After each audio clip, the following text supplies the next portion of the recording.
Iran has disabled a sleeper cell supportive of the Islamic State militant group ISIS and won a deadly firefight with insurgents, according to state sources.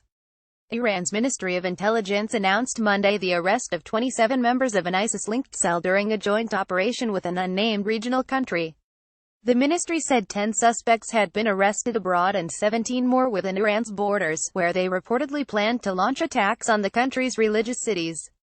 Still reeling from fatalities incurred during twin gun and bomb attacks launched by ISIS against political and religious sites in Tehran in June, Iran has devoted extensive resources toward fighting ISIS abroad. It also faces risks from the jihadists and other rebels attempting to destabilize the nation from within. Related, Russia, not the U.S., is now calling the shots in the Middle East with Iran and Iraq. Daily emails and alerts get the best of Newsweek delivered to your inbox. Terrorists were trying to transfer weapons and ammunition into the country by concealing them in home appliances, the official Islamic Republic news agency reported, the ministry is saying in a statement later translated by Reuters.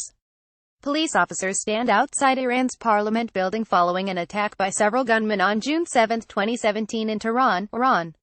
Since the attack, which killed 18 civilians, Iranian leaders have promised tighter security measures to prevent infiltration from jihadists such as the Islamic State militant group ISIS and other insurgents.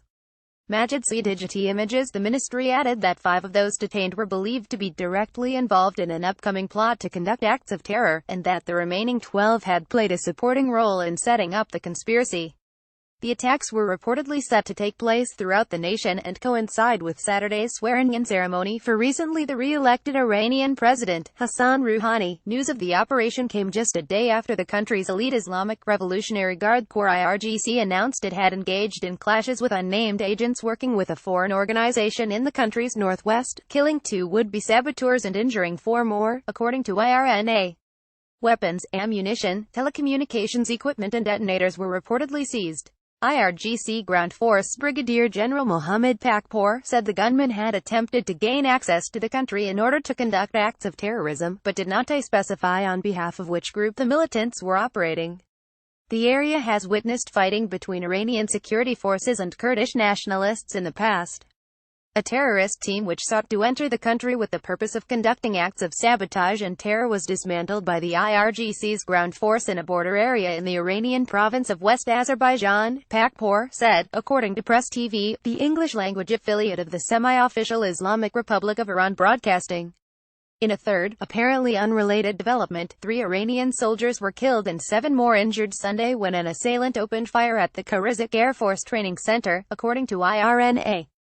The report quoted a military prosecutor as saying the identity of the attacker and the suspected course of events would be made public after comprehensive reviews of the scene and interviews with witnesses and survivors. Authorities speculated that the shooting may have been carried out by an individual with psychological issues, or was the result of an accidental discharge of a weapon. A similar incident reportedly occurred last month at the Abak garrison in the northwestern Kazvin province, where a soldier opened fire on fellow troops, killing 3 and wounding 8 more. The soldier had recently been denied a transfer to serve closer to home and may have been suffering from a mental illness, according to BBC News Persian. The report noted a history of suicide and psychological troubles among young troops, a phenomenon that has affected those in the U.S. military as well.